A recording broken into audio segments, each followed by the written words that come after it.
call me Mystic Mac because I predict these things.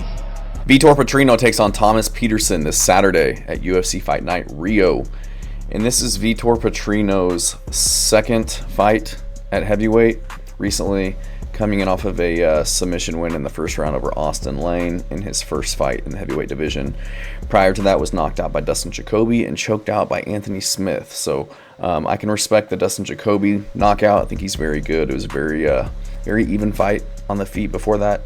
But the Anthony Smith fight kind of just gave him the guillotine choke, shooting his head in off of the takedown. So I think Vitor Petrino is very good. I think that he was cutting a lot of weight to get down to 205, so I think this is a good move for him going up to heavyweight where there's not a lot of stars, not a lot of high-level guys at this time, and that's what the heavyweight division needs.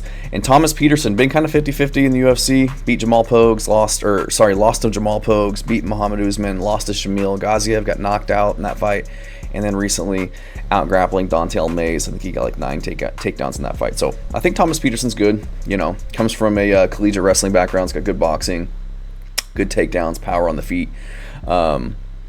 Decent heavyweight, I would say. But I think that this is just kind of another fight to build Petrino at heavyweight, just because, again, they need contenders. They need guys with decent skill that can challenge these guys that are at the top of the weight class right now. I think that he's just going to be a little bit more athletic, more skilled. Going to have lighter man skill, as they call it.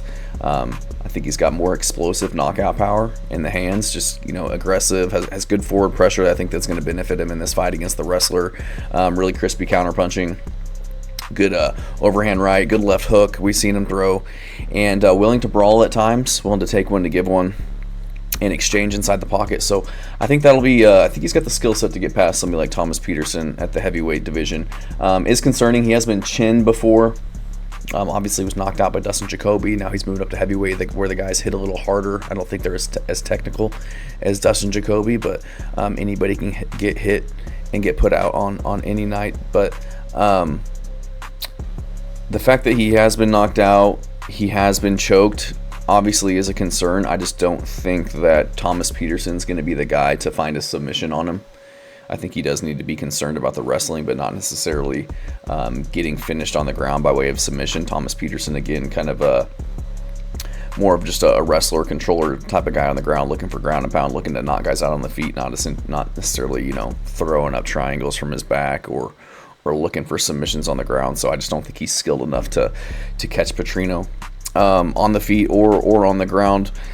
I see Petrino kind of being in control this entire fight on the feet, the one kind of pushing forward, winning the striking engagements. He's going to have a 3.5-inch reach advantage in this fight. Petersen doesn't have the best movement. He's kind of one of those plodding type heavyweights on the feet. He's got decent boxing. He's a southpaw, which is going to throw a little bit of a wrench into the fight with Petrino having to fight a big heavyweight southpaw guy. But he does just kind of plod forward like a typical heavyweight. And I think Petrino will just be more technical and much faster on the feet. I think he's going to be throwing kicks, whereas Petersen doesn't really throw kicks. So I think Petrino's going to be a little bit more versatile, have a little bit more of a variety of tools when it's on the feet. And I think Petersen, he is big, strong guy, but he can be finished. We've seen he got finished by Shamil Gaziev, and I think it was his second to the last fight. So I think this fight really depends on if Petersen can get the fight to the ground. I don't think he's going to win a striking bout. I think that he potentially can get Vitor to the ground. He has been taken down before, was taken down several times by Anton Turkalj. But I think that Petrino is just going to be a little too athletic, have too good of footwork on the feet. He's big, he's strong. He's got 71% takedown defense against guys that I would argue are a little bit more skilled down at 205 pounds.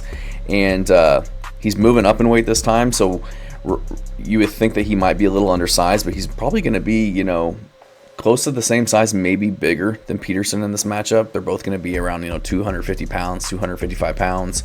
Petrino's going to be a little bit taller. I think he's going to be a little bit more muscled up, whereas Petersen's kind of more the doughy heavyweight. And I think that I think that Vitor Petrino is going to be able to kind of keep Thomas Petersen on his heels, putting a lot of offense out there, beating him up with leg kicks. He's going to have that reach advantage, landing the better strikes, and I think it's going to be difficult for Thomas Petersen to really get his takedowns with moving backwards and trying to find the faster, more agile guy up at heavyweight. So I think that Petrino will be pushing him back, kind of taxing his gas tank. Thomas Petersen, I would imagine, is going to be the one to start to slow down a little bit quicker than somebody like Vitor Petrino. So I think Petrino probably gets the KO here. Thomas Petersen just a little too stationary for my liking, taking on a guy with the striking power and quickness of Vitor Petrino. I think that he's eventually going to capitalize on the movement and speed disparity between the two. Maybe gets into a little trouble early on defending the takedowns, but I think as the fight progresses and Petersen kind of slows down, not able to move as well with his legs being compromised and having to kind of work a lot harder to find Petrino, who's going to be moving around a lot. I think his ability to shoot takedowns and really just to put volume out there is gonna slow as the fight progresses, and I think Vitor Petrino is going to start to take over and eventually catch him on the feet and put him out. So I'm going to go with Vitor Petrino to get this one done by KO. Thanks.